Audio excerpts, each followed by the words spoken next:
seem to have set things up quite nicely. Welcome, welcome. Gather round. My name's Beckett. I am a graduate of Warder. That would be the esteemed Wizarding Academy of Dramatic Arts. Well, I'm not quite sure where everyone's gone off to. That would be my fellow performers now. Come, introduce yourselves. Virginia. Call me Verge. Samuel. Hello, I'm Sam. And Darby. Very nice, thank you. Look at this attractive and obviously perceptive crowd. This is the perfect place for us to hone our craft. Let's finish getting ready. Let's. We're ready. As I say, on behalf of Warder, the Wizarding Academy of Dramatic Arts, we present to you the tales of Beedle the Bard. We are a group of classically trained performers and puppeteers, constantly looking to perfect our artistry. We certainly don't do it for the money. Absolutely not. We do not accept payments. This is about art. Ladies and gentlemen, the wizarding world is filled with tales of courage, Gallantry, Friendship. hope, And explosions. What? Oh, I meant love. and some of the most famous of those tales come from a man who lived over 500 years ago. His name was Beedle the Bard, and he had one of the most luxuriant beards. Samuel, I hardly think they care about his beard. His luxuriant beard. Truth be told, I would wager a Gringotts vault stacked with galleons that there is not a child raised in the wizarding world today who doesn't know about the tales of Beedle the Bard. Ooh, what about the Warlock Terry Hart? The wizard and the hobby pods. Sanity Gravity? And stop! Are you both quite finished? I would like to continue for my patience runs out. Would you look at that, Verge? What's that, Sam? It's Becca's patience running out! Sorry. Let's do what we came here to do. What's that? Right. Theatre. Places. Well, what story are we telling? Got it.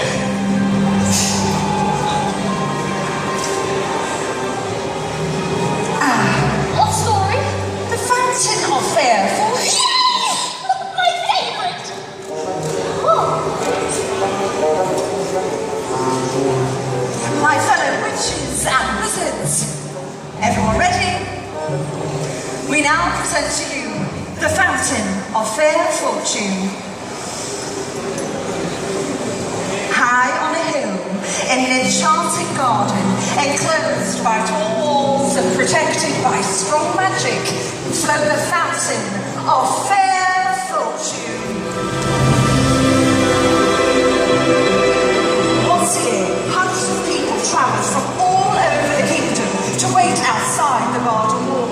There, at sunrise, a single unfortunate would be given the chance to find their way to the fountain. By sunset, bathe in its waters and receive good luck and fair fortune forevermore.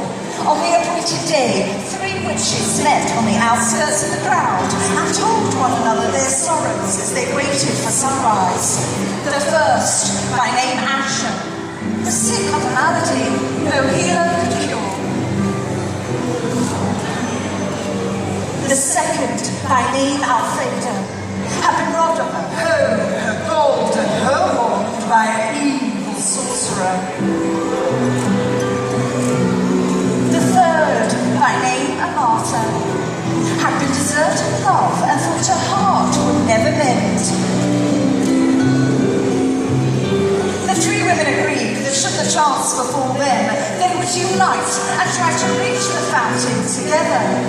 The sky was rent with the first ray of sun. Creepers from the garden beyond staked through the pressing ass. The creepers twisted themselves around the first witch, Asher. She grasped the wrist of the second witch, Alfreda, who seized tight upon the robes of the third witch, Amata. And Amata became caught upon the armour of a dismal-looking knight. The creepers tugged the 3 witches through the wall, and the night after that. Asher and Alfreda were angry with Amata, who had accidentally brought along the light. Only one can bathe in the fountain. It will be hard enough to decide which of us night was known, observed that these were witches, and having no magic, nor anything to distinguish them from a magical man, he had no hope of beating the three women to the fountain. He therefore declared his intention of withdrawing outside the wall again.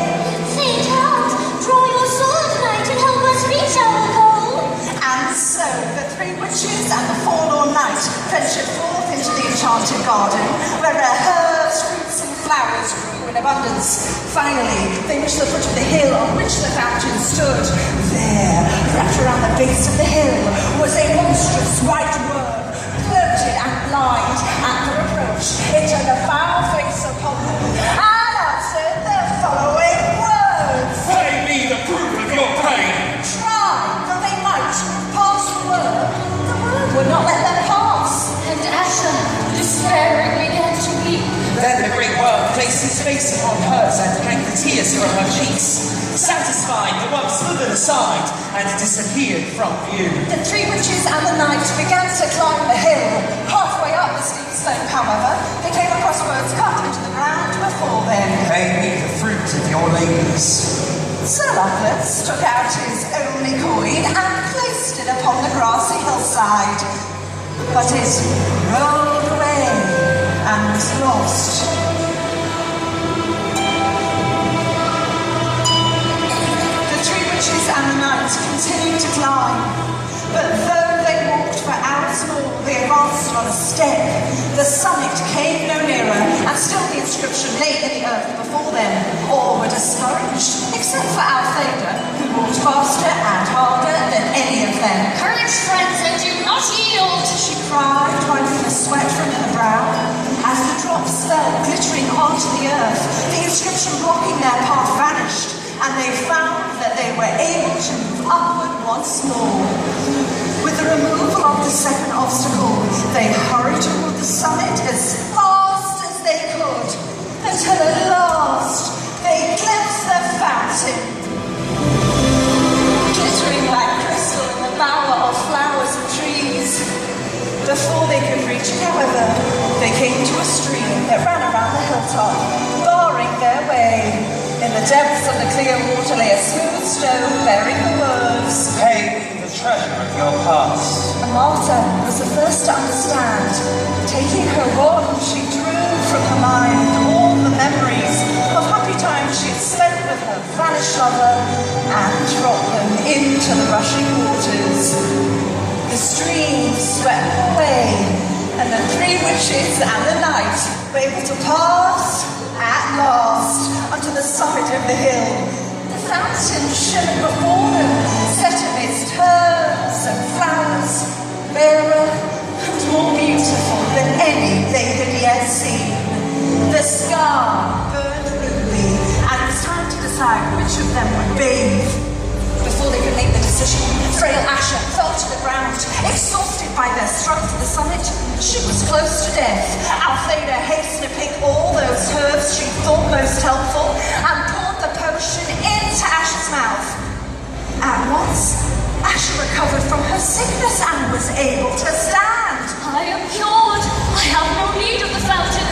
Let Althea bathe. But Altheda protested. If I can cure this disease, I shall earn gold plenty. Let Amata bathe. Sir Luckless bowed and gestured Amata toward the fountain, but she shook her head.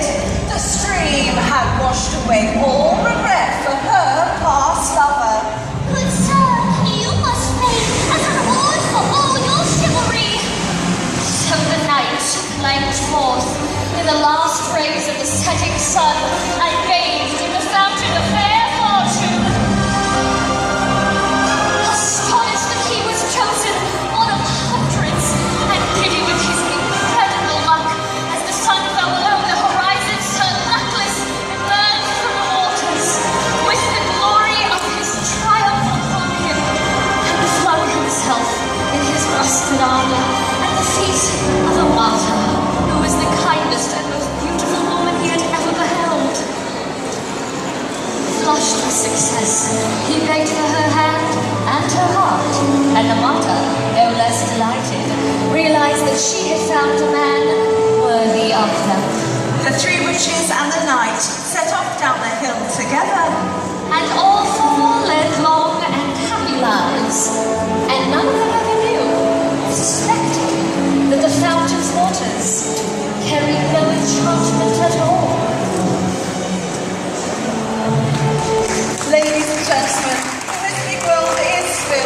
tales of courage, Gallantry. Friendship.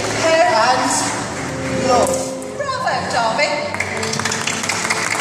But now, I'd like to perform a short monologue. That was wonderful, Darby, but perhaps we should reserve your theatrical stylings for our next show.